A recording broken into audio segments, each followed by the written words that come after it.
economy, particularly the real sector, the production sector, the agri sector, and what have you. In the process, we'll be able to increase in our gross domestic product, and that is an indicator of recovery. Okay, Professor, the regulation of this downstream sector, from the accounting point of view, is it the best way to go? If it is the best way, why haven't we taken the bold steps since all these years? And now that the government is taking it, Nigerians are now feeling it.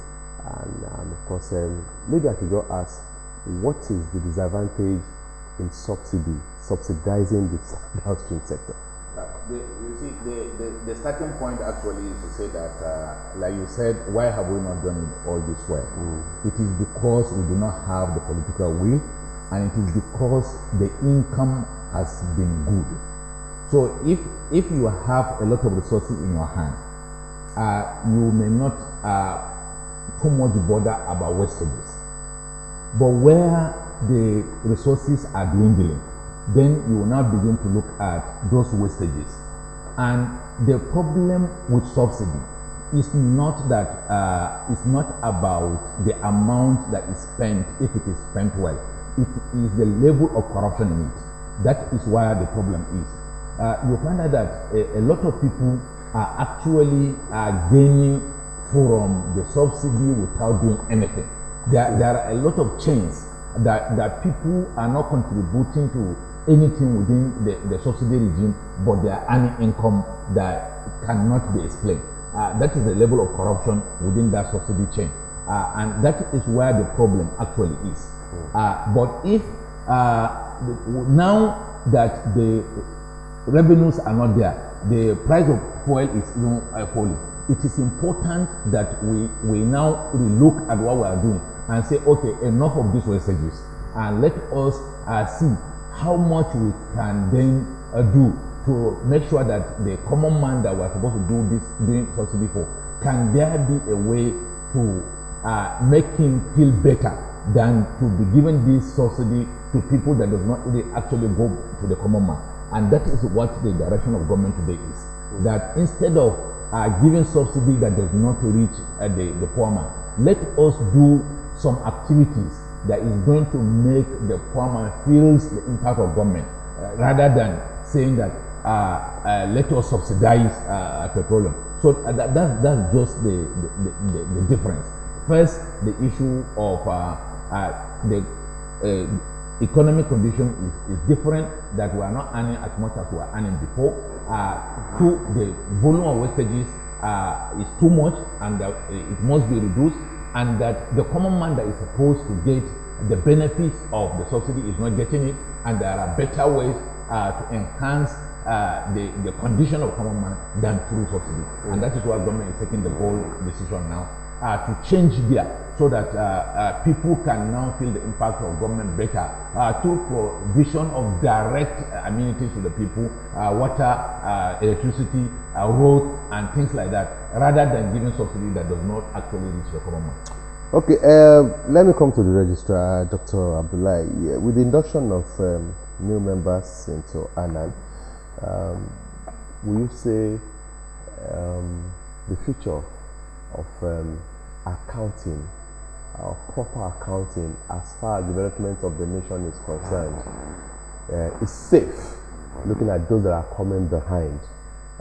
Do you have enough people coming to the profession, or do you think there is need to pump up the volume right from the grassroots, as we need to see, maybe from the secondary school to the university before they become professionals? Yes, thank you. As you are aware, the main objective of a professional accountancy body like ANAN is to protect public interest. Okay. And the public interest can only be achieved or can be protected when things are properly put in their place, and when system is put in place and the system is operated as it should be operated. So anybody who become a professional under ANAN, he or she is bound by the rules and procedures of ANAN to ensure that they provide, they operate within the context of the rules and regulation in the provision of services to the community. So when you take Nigeria, you can see that the number of people in Nigeria in terms of population, the number of businesses in Nigeria, and the prospect for growth in terms of industrial and other growth in the economy is huge. And the role of an accountant, or the role of accountant in ensuring that these businesses prosper is enormous. So we will be happy to see that there is growth in the number of professionals in the system, be it in the public sector, private sector, or even the education sector. So the induction process is a process of increasing the number of professionals in the society. And these professionals, the more they are in the society, the better, particularly accounting professionals who are trained to ensure that they provide financial reporting to the society. And you know, financial reporting is the basis for stewardship, be it in the public sector or private sector. It is the basis for making decisions, even investment decisions. It is through financial reporting you do that.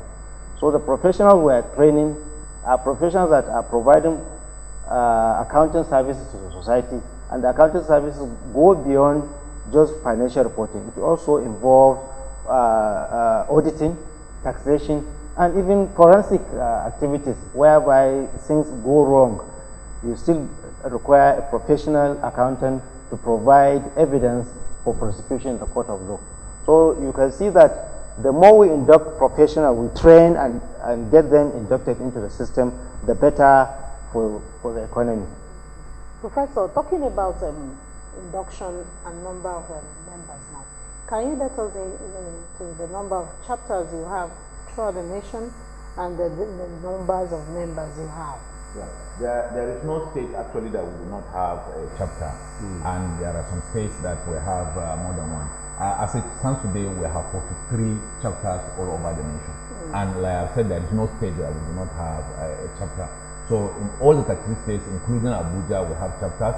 And in some other states, like Lagos, like Abuja, like Kaduna, we have more than one. In fact, even in Yobe, we have more than one. So altogether, we have 43 chapters in the country. And there are also what we call units that within, like the power holding company, you have a unit that operates just to put the numbers together and make sure that they do things that are of common interest. And they are still growing. Even in small states like Nasarawa, we have 2 chapters. One situated in Latia and the other situated in Kepi. So it is growing like that, so that members come together and try to understand themselves and try to ensure that they help one another to achieve the common goal. So the total number of members? Those that are doing induction today, throughout the nation. We have almost, those that we have inducted from the beginning of the year are over 40,000. Okay. But you know, of course, out of these numbers, some are late, some are incapacitated, and so, but the actual members who have inducted the active members should be up to about 20,000. Okay, let me take on Doctor on this as we begin to coast home on this segment of the program. Do we have accounting entrepreneurs? Yes. And what do they do? The accounting entrepreneurs, they come up with creativity in terms of how they can come up with businesses that can flourish. Particularly, you can find an accountant who's an entrepreneur may decide to get involved into software development in the accounting perspective that will particularly serve a particular segment of the society or businesses in the society. I may decide as a professional accountant to become an accounting entrepreneur by creating services that are unique to a particular segment, like the micro enterprises, for example, which are so small. They need just some basic things to keep their records, some basic things to present their financial report. They may not necessarily need a full-blown process of accounting to do that. So in that respect, an entrepreneur can serve such a group And also, as an entrepreneur, he can act as any other entrepreneur in the society. He can be a full-blown business entrepreneur with an accounting background as well. Okay. As we go, Prof, let us be mindful of the topic, professionalism in accounting, panacea for corruption in Nigeria.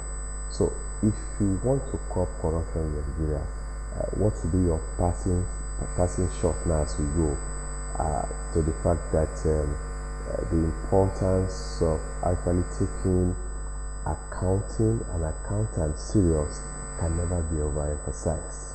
Yeah, the important thing is that as human beings and also as professionals, for you, you must know that you cannot be on stage and at the end of the day you cannot say this is the value you have added.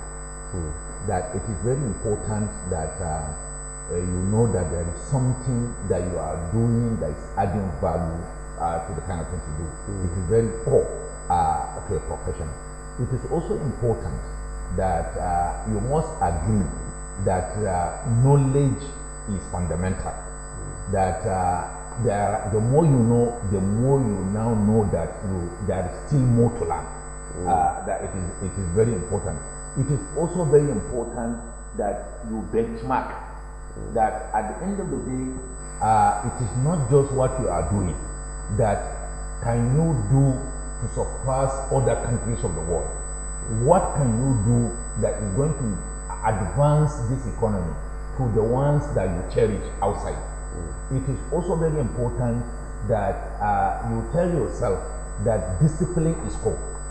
That as we are talking about corruption, we are talking about accountability, we are talking about professionalism, that there is no way that if you are not disciplined and you cherish discipline, that you can make any difference in community.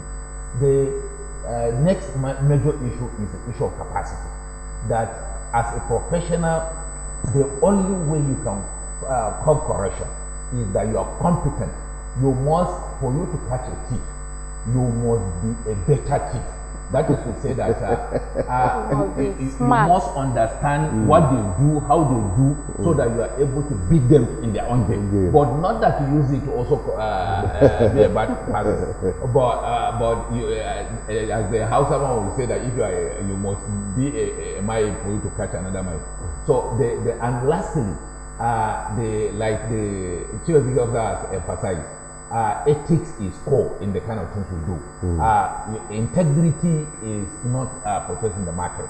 That you must, for us to be able to make sense in the fight against corruption, we must agree that integrity is the watchword for every professional. And that is my message today. All right, thank you very much. It's been worthwhile having you two wonderful gentlemen in the studio from Anand. And of course, we've been talking about the topic has been professionalism in accounting, panacea for corruption in Nigeria, and we've been having the President Association of National Accountants of Nigeria, ANAN, Professor Mohammed Noma. You're welcome. Thank you very much for coming to the program. All right, we also had the Registrar and Chief Executive Officer, Association of National Accountants of Nigeria, ANAN, talking about Dr. Nuruddin Abba Abdullahi. Thank you very much. Thank you very much. Thank you. All right, that's how it's going to be on today's edition of the program. That is talking about Wednesday edition of New Dawn with Charity James and Akim Akido. Let me allow Charity James to also say bye-bye. On that note, we want to say we'll see you next week Wednesday with another set of people in the studio. Until then, we say have a nice day.